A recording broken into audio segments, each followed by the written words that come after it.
alipomalizana na haya maombi, maana prayer will create a situation, wale maadui waliinuka tena kinyume cha Waisraeli, kwa sababu kuna maombi ya Daudi Mungu anataka kujibu. Haleluya.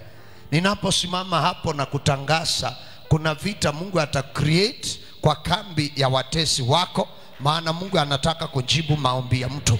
Anataka kujibu maombi ya mtu. Anataka kujibu maombi ya mtu. Mtu aliyekalia promotion yako, kuna vita inakwenda kukorogwa na Mungu. Aliye kushoti change, mkiangaliana ana smile, lakini anakukula kule nyuma, anakuzuia nyuma. Huyo mtu, kuna situation inakuja.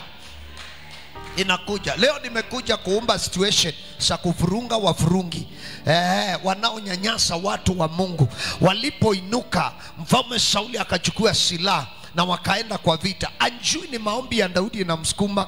Wakaenda kwenye mlima wa Gilboa, wakaenda wakakaa pale. Wakiwa kwa mlima wanako tayari kushambulia, maandiko yanasema maadui wakawazingira na wakaendelea ku close in. Unajua ukishazingira mnachukuanga hatua tu mkikaribia.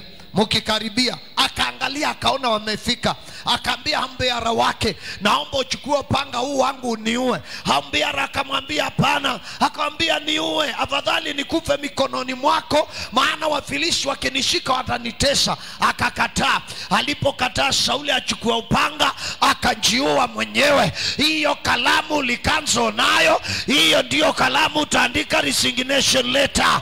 Hiyo meza, kwenye hiyo meza inasema, kwenye hiyo meza ulionyanyazia watu wa Mungu, hapo wewe mwenyewe utajituma nyumbani, utapatikana na hatia.